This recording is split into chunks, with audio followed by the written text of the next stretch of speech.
तो लेवल 2 का जो एसएसटी का सीडीपी का पोर्शन है वो हम करेंगे। उसमें 2 टाइप के क्वेश्चन हैं, अंडरस्टैंडिंग और फैक्चुअल। तो अंडरस्टैंडिंग बेस्ड क्वेश्चन थे, वो आप देख सकते हो। जैसे फर्स्ट क्वेश्चन है कि विद्यार्थी कुशलतापूर्वक और सार्थक तरीके से तब सीखते हैं जब फर्स्ट, नई अवधारणा पहले सीखी गई विषय वस्तु से पूरी तरह से अलग होती है। नहीं, हमें सबसे पहले इस क्वेश्चन में ये याद करना है कि हमेशा प्रीवियस नॉलेज को पकड़ना चाहिए और तब बच्चे को सिखाना चाहिए। ठीक है। सेकेंड, उनकी प्रतिक्रियाओं और व्यक्तिपरक अनुभव पर ध्यान दिया जाता है और उन्हें महत्व दिया जाता है। यस, ये इसी बात का ध्यान रखना है कि जो बच्चे की जो एक्सपीरियंस है उसको महत्व देना है, ना कि उनको इग्नोर करना है। थर्ड है, विषय वस्तु को उन्हें जानकारी के असंगत टुकड़ों के रूप में प्रस्तुत किया जाता है। नहीं, सबसे रिलेट करके पढ़ाना है बच्चों को। सो इसका आंसर मैंने लगाया है सेकेंड क्वेश्चन। ये आंसर की में भी ठीक है और मेरा भी ठीक है कि बच्चों को उसकी जो एक्सपीरियंस है बच्चे की उसको महत्व देना चाहिए, ना कि उसको इग्नोर करना चाहिए। तो फर्स्ट क्वेश्चन में यही है कि बच्चे को पहले प्रीवियस नॉलेज चेक करो फिर उसको पढ़ाओ। ठीक है। अभी चलते हैं सेकंड क्वेश्चन पर। देखो, बड़े बड़े यूट्यूबर्स हैं, जैसे सचिन सर हो गया, हिमांशी मैम होगी, रोहित सर हो गए, अच्छा पढ़ा रहे हैं, अच्छा है, उन्हीं से हमने पढ़ा है। तो लेकिन अभी हमने एग्जाम दिया है तो हमारे पास फ्रेश कंटेंट है, तो हम इसलिए शेयर कर रहे हैं आपसे। भाई क्या एक स्टूडेंट के सामने डिफिकल्टीज आती हैं और कैसे उनको हैंडल कर सकते हैं, तो समझ सकते हो आप बात को। चलो अभी देखते हैं इस क्वेश्चन। तो इस टाइप का जो क्वेश्चन है आपको दिख रहा है, तो इसमें ये रीजन भी दिया हुआ है। तो इसमें ये देखना है कि जो फर्स्ट जो लाइन है वो सेकंड लाइन से रिलेट कर पा रही है, नहीं कर पा रही है। जैसे कि माध्यमिक विद्यालयों के बच्चों को दैनिक साप्ताहिक आधार पर अपनी भावनाओं के बारे में लिखने और उन पर चिंतन करने के लिए प्रोत्साहित किया जाना चाहिए। अपनी भावनाओं को समझना एक संज्ञानात्मक प्रक्रिया है जो क्रिया को सुसाधित करती है। यानी इसमें भी फीलिंग्स की बात आ रही है और फर्स्ट वाले में फीलिंग्स की बात है, तो हमें इसको रिलेट करना चाहिए। देखो रिलेट हो रही है, ये तो नॉर्मल बात है कि बच्चों को अपनी फीलिंग्स लिखने के लिए प्रोत्साहित करना चाहिए, और ये जो फीलिंग्स है बच्चों की फीलिंग एक संज्ञानात्मक प्रक्रिया है, ये बात भी ठीक है। तो इसका थर्ड जो आंसर है ये ठीक है, आंसर की में भी ठीक है। अभी चलते हैं नेक्स्ट पर। ये है नेक्स्ट क्वेश्चन। शिक्षकों को विद्यार्थियों के बीच सहयोग, समूह कार्य और अंतःक्रिया करने से बचना चाहिए। क्यों बचना चाहिए भाई? एक टीचर का काम यही है कि बच्चे के साथ पार्टिसिपेट करे, ग्रुप वर्क में काम करे, कोई मतलब होया कि बचना चाहिए। तो वैसे ही हमें नेगेटिव दिख रहा है। तो बी है जो सीखना एक निष्क्रिय प्रक्रिया यानी पैसिव प्रोसेस है। कब से पैसिव प्रोसेस होने लगी भाई? तो दोनों ही गलत लग रहे हैं, तो दोनों ही ठीक है हमारे, तो दोनों ही गलत है, मतलब दोनों ही गलत हैं। तो इससे हमें क्या पता चला कि एक टीचर को अपने क्लास में कैसा एनवायरनमेंट रखना चाहिए और एक टीचर के क्या क्या कार्य होते हैं। तो सीटेट का पेपर देने से पहले हमें ये सारी बातें नोट कर लेनी चाहिए। तो ये जो अंडरस्टैंडिंग वाले क्वेश्चन है इजीली सोल्व हो जाते हैं। तो मेरे जो 9-10 क्वेश्चन जो अंडरस्टैंडिंग वाले आए थे सारे के सारे ठीक है। ठीक है, अभी चलते हैं नेक्स्ट पर। सो क्वेश्चन है, एक शिक्षिका एक पाठ की समझ के अलग अलग स्तर पर विद्यार्थियों की एक समूह के लिए एक पाठ योजना तैयार कर रही है। लेव वाइगोत्स्की के सिद्धांत के अनुसार इस पाठ योजना को बनाते समय शिक्षिका को निम्न में से किस बात पर विचार करना चाहिए? तो फर्स्ट है, शिक्षिका को प्रत्येक विद्यार्थी की समझ के वर्तमान स्तर को ध्यान में रखते हुए उन्हें अगले स्तर पर पहुंचने की मदद करने के लिए उचित सहायता प्रदान करनी चाहिए। ठीक है, जो हमने इस सीडीपी में कवर करने होते हैं वाइगोत्स्की, प्याजे, कोलबर्ग, ये तीन तो इम्पोर्टेंट है ही। तो वाइगोत्स्की क्या कहता है, तो उसके फोल्डिंग पर ध्यान देता है। तो इस आंसर में भी यही लिखा है कि मदद करनी चाहिए। सेकंड ऑप्शन है, शिक्षिका को केवल उन विद्यार्थियों पर ध्यान देना चाहिए। तो सीडीपी में, सीटेट में हमने सीडीपी का अगर करनी है तो जो ये केवल वर्ड्स हैं, जो जहां भी दिख जाए उसको काटा लगाना है, जहां भी दिख जाए काटा लगाना है। ठीक है, इसको हटाओ। अभी है, व्यक्तिगत रूप से ध्यान देना चाहिए, विद्यार्थियों को समान स्तर की चुनौती देनी चाहिए। अरे भाई, किसी बच्चे का लेवल कैसा है, किसी का कैसा है, तो एक समान लेवल की डिफिकल्टीज कैसे दे दो बच्चों को, कैसे चैलेंज दे सकते हो? ठीक है, तो फर्स्ट हमारा ठीक रहेगा। अभी चलते हैं नेक्स्ट पर। तो इस बात का ध्यान रखना है हमें कि एक टीचर होने के नाते सभी बच्चों की जो क्या बोलते हैं कैपेबिलिटी होती है उसको ध्यान में रखना है, और उस लेवल से उसके अनुसार ही बच्चों को हमें कुछ भी काम देना है, कोई भी चैलेंज देना है। ओके, और बच्चों की मदद करनी है, बच्चों के साथ काम करना, उन्हें अलग नहीं छोड़ना, ये बात ध्यान रखनी है एक टीचर को। अभी चलते हैं नेक्स्ट पे। देखो, सिर्फ आंसर बताना ही ऑब्जेक्टिव नहीं है हमारा, क्योंकि आंसर तो कहीं से ही देख लेते हैं, लेकिन ये देखना सीडीपी में क्या गलती करते हैं और क्या कर सकते हैं, कुछ नया सीखने को मिलेगा। तो इसलिए कुछ तो देख लो, देखना ही पड़ेगा, क्योंकि अगर भाई वो बोलते हैं ना पढ़ने वाला कहीं भी पढ़ लेता है, ये पीपीटी तो है नहीं जो आपको क्लियर दिख जाएगी, तो वैसे ही मैंने फोटो लिए हैं। तो अभी देख सकते हो आप क्वेश्चन, विद्यार्थी एक ऐसे वातावरण में सीखने के लिए अधिक मोटिवेट महसूस करता है जो सुनिश्चित करता है अपनापन, डर, अस्वीकृति, सुरक्षा। तो अब ये देखो, अगर आप एक बच्चे को क्या है फियर एनवायरनमेंट दो, बच्चा हमेशा डरता रहेगा तो बच्चा कैसे सीख पाएगा।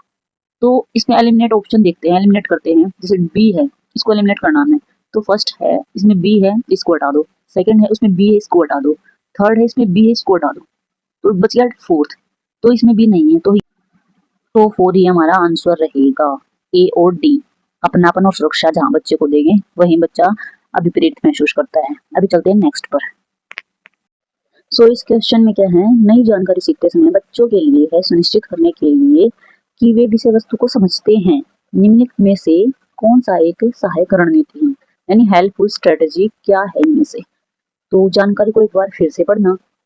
हाँ जी, यानी जैसे आपको पहले ही पता है कि जो सीटेट का सिलेबस है इसमें ये क्वेश्चन आएंगे, और मैं अभी दोबारा से वही बात बता रही हूँ कि ये आएंगे, तो आपको वो और ज़्यादा जल्दी याद हो गया कि भाई 2 बार पढ़ लिया उस चीज़ को। एक आप क्वेश्चन पूछोगे और एक्सप्लेनेशन मांगोगे, तो ये भी बहुत अच्छा तरीका है किसी वस्तु को समझने के लिए। लेकिन थर्ड है समझने का नाटक करना। जैसे आप वीडियो देख रहे हो लेकिन आपने बिना देखे ही अनलाइक मार दिया, या वैसे ही आपने सोच लिया, या मतलब कोई कमेंट लाइक नहीं किया, तो मैं समझ जाऊंगी भाई ये वैसे ही समझने का नाटक कर रहे हैं। ठीक है। और अपरिचित शब्दों के लिए अपना अर्थ बनाना। तो ये देखो पहले सी वाला, समझने का नाटक करना, फालतू की बकवास छोड़ दो, समझने का नाटक करना भाई, ये ऑप्शन आपको दिख रहा है कि भाई गलत है, तो जहां भी सी ऑप्शन है वहां हटा दो उसको। पहले वाले में सी है हटा दो, दूसरे में सी हटा दो, तीसरे में सी नहीं है इसको रखो, फोर्थ में सी हटा दो, तो हमारा आंसर रहेगा थर्ड ऑब्वियसली। ओके, इस क्वेश्चन में व्हेन टॉकिंग अबाउट डिफरेंसेस, जब हम डिफरेंसेस के बारे में बात कर रहे हैं तो तो उन अभिव्यक्ति का उपयोग करना चाहिए, यानी ऐसे एक्सप्रेशन दिखाने चाहिए जो व्यक्ति को आगे रखती हैं बजाय उनके अंतर को। जैसे विकलांग छात्र की बजाय छात्र जो विकलांग है, यानी एक टीचर है अगर क्लास में ये बोलता है कि विकलांग छात्र आगे आ जाओ, तो ये थोड़ा भद्दा लगता है। लेकिन ऐसे बोलते हैं कि जो छात्र विकलांग हैं वो आगे आओ, ये थोड़ा उनको बुरा फील नहीं लगता। तो इस टाइप की जो भाषा है, डिफरेंसेस की बात कर रहे हैं, तो ऐसी भाषा का यूज करना चाहिए, ये बात बोल रहे हैं, तो ये बात ठीक है। अभी चलते हैं सेकंड लाइन पर। तो सेकंड में क्या लिखा है, the language we use when talking about learners with differing needs shapes the perspective and attitudes, यानी विभिन्न आवश्यकताओं और शिक्षार्थियों के बारे में बात करते समय हम जिस भाषा का उपयोग करते हैं वह परिप्रेक्ष्य और दृष्टिकोण को दर्शाती है। तो अभी हमने असर्टन और रीजन का इक्वेशन किया था, तो उसमें मैंने बताया था कि दोनों में अगर सेम सेम बात है तो हमारा आंसर होगा ए आर की सही व्याख्या करता है, अगर नहीं है तो ए आर सही व्याख्या नहीं करता। तो इस दोनों में भी सेम बात लिखी हुई है कि भाषा का यूज कैसे करना चाहिए टीचर को या स्टूडेंट को, तो दोनों में ही यही बात है कि भाषा का उपयोग करते हैं। तो दोनों बात ठीक है, तो हमारा आंसर भी होगा ए और आर दोनों सही हैं, और ए की आर सही व्याख्या करता है। अभी चलते हैं नेक्स्ट पर। समझ गए होगा आप। तो इस टाइप के क्वेश्चन को ऐसे सोल्व करना है भाई। ओके। सीखने के संरचनावादी उपागम के अनुसार सीखना तब सुगम होता है जब, तो ये बता रहा है जो कंस्ट्रक्टिव अप्रोच है उसमें सीखना अच्छा तब कब होता है। तो शिक्षा शास्त्र शिक्षक केंद्रित नहीं भाई, सीडीपी में तो हमें चाइल्ड सेंटर ध्यान रखना है। जहाँ भी चाइल्ड सेंटर दिख जाए पकड़ लो लाइन को, वो टीचर सेंटर दिख जाए हटा दो उसको। सेकंड है कार्य असंगत अव्यवस्थित होते हैं, हटा दो। गतिविधियां परस्पर संवादात्मक सहयोगी होती हैं, यानी इंटरेक्टिव और कोलैबोरेटिव, ये वर्ड पॉजिटिव वर्ड है, ये जहाँ दिख जाए इसको पकड़ के बैठ जाओ। ठीक है। अभी नेक्स्ट क्वेश्चन पे चलते हैं, ये हमारा आंसर रहेगा थर्ड, क्योंकि कंस्ट्रक्टिव अप्रोच में हमेशा इंटरेक्टिव और कोलैबोरेटिव का ध्यान रखना चाहिए, ध्यान रखा जाता है, क्योंकि है ही अप्रोचेज में है जोड़ तोड़ के ग्रुप में काम करना, ये सब आती हैं बातें। अंडरस्टैंडिंग बेस, जो फैक्चुअल बेस हैं, जो क्वेश्चन है वे अगली वीडियो में करवाऊंगी। अगर आपको वीडियो अच्छी लगे तो लाइक सब्सक्राइब करना ना भूलें, मुझे मोटिवेशन देना ना भूलें। ठीक है, क्योंकि आप लाइक सब्सक्राइब करोगे तो मुझे मोटिवेशन मिलेगा और मैं अच्छी अच्छी वीडियो आपके लिए लेके आऊँगी। तो नेक्स्ट जो क्लास होगी, जो सीडीपी की क्वेश्चन होंगे वे थ्योरी बेस्ड क्वेश्चन मिलेंगे। डेवलपमेंट, जैसे कि डेवलपमेंट वाला टॉपिक हो गया, डिसेबिलिटी वाला टॉपिक हो गया, और इंक्लूसिव एजुकेशन वाला टॉपिक होगा। ये हमारे प्रीवियस क्वेश्चन में यानी फरवरी वाले पेपर में आए थे। ठीक है, अभी इसको लास्ट को सोल्व कर लेते हैं। एक शिक्षक को ऐसे कक्षा वातावरण का निर्माण करना चाहिए जहां छात्रों को सीखने की अभिप्रेरणा मुख्य रूप से किस पर केंद्रित हो। तो फर्स्ट है understand and appreciate the process of learning, prove their worth to others, दूसरों के सामने अपनी काबिलियत साबित करने में, नहीं भाई। अज्ञानी दिखने की शर्म से बचने पर, एक दूसरे के साथ प्रतिस्पर्धा करने पर, नहीं। क्योंकि छात्रों को सीखने की भी प्रेरणा कहाँ से मिलती है, जब बच्चों को सराहना दी जाएगी कि भाई तुम very good boy good girl, तभी बच्चे मोटिवेट होते हैं। तो हमें ये कंपटीशन वगैरह या बच्चे को भाई अज्ञानी दिखेगा, शर्म आओ, ये सो एक टीचर को हमेशा ही छात्रों को सीखने की प्रेरणा देनी चाहिए, उनको सराहना देने पर। तो फर्स्ट जो आंसर है हमारा सीखने की प्रक्रिया को समझने व उसकी सराहना करने पर, यही हमारा आंसर है।